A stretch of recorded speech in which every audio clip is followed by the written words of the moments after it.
আগুন লাগার ১১ দিন পর ক্ষতিগ্রস্ত ৭ নম্বর ভবন খুলে দেওয়া হয়েছে। এতে অনেকটাই স্বাভাবিক হলো সচিবালয়। তবে ৫ তলার ওপরের ফ্লোরগুলোতে গণপূর্ত বিভাগের কর্মকর্তা ছাড়া কাউকে প্রবেশ করতে দেওয়া হচ্ছে না। গেল ২৫ তারিখ রাতে আগুন লাগে সচিবালয়ের ৭ নম্বর ভবনে। এতে ক্ষতিগ্রস্ত হয় ভবনের ৬ থেকে ৯ তলা পর্যন্ত। ক্রাইম সিন ইউনিট সহ গোয়েন্দা সংস্থা এতদিন ভবনটি নিজেদের নিয়ন্ত্রণে রাখলেও রোববার উন্মুক্ত করে দেয় ভবনের ৫ম তলা পর্যন্ত। এদিন নিজ নিজ দপ্তরে অফিস করেন বিভিন্ন মন্ত্রণালয়ের কর্মকর্তা কর্মচারীরা। তারা বলেন, নিরাপত্তার কারণে এই কয়দিন ভবনটিতে ঢুকতে দেওয়া হয়নি তাদের। এতদিন তারা বিকল্প পন্থায় বা মন্ত্রণালয়ের অন্য অফিসে কাজ করেছেন বলেও জানান তারা। আমরা শ্রম ভবনে এখনও আমাদের অস্থায়ী কার্যক্রম চলছে, কনফারেন্স রুমগুলো ইউজ করা হচ্ছে। তারপরে অফিসাররা কিভাবে আসবেন, স্টাফরা কিভাবে আসবেন, কোথায় বসবেন, কিভাবে কাজ করবেন, সেটা আমাদের সচিব মহোদয়ের নির্দেশনা ও মাননীয় উপদেষ্টার নির্দেশনা ছিল।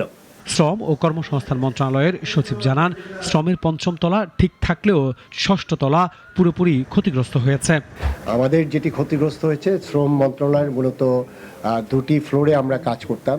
এখন যে ফ্লোরটা আছেন এটি হলো ৫ম তলার ফ্লোর এবং আমাদের ৬ষ্ঠ তলার ফ্লোরটা পুরোপুরি পুড়ে গেছে এবং আমরা সেই জন্য আমরা দুটো কমিটি আমাদের মন্ত্রণালয় থেকে করেছি। একটি কমিটি হলো আমাদের নথিপত্র কি ক্ষতি হয়েছে সেটি, এবং আমাদের যে আসবাবপত্র বা আমাদের যে অ্যাপারেটাস কম্পিউটার সহ যেগুলো ক্ষতি হয়েছে সেটার জন্য একটা কমিটি করেছে। ভবন পরিদর্শন শেষে গণপূর্ত সচিব আব্দুল হামিদ খান জানান, ভবনটিতে ৫ম তলা পর্যন্ত স্বাভাবিক কাজকর্ম শুরু হয়েছে।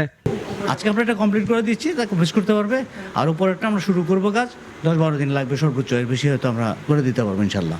শুরু করলে আমাদের ইঞ্জিনিয়ার সাহেবরা তো বলছে ১০-১২ দিন করে দিতে পারবে।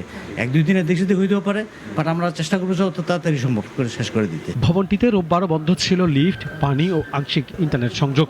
এগুলো দ্রুত সচল করা হবে বলেও জানান গণপূর্ত সচিব। আনোয়ার হোসেন, নাগরিক, ঢাকা।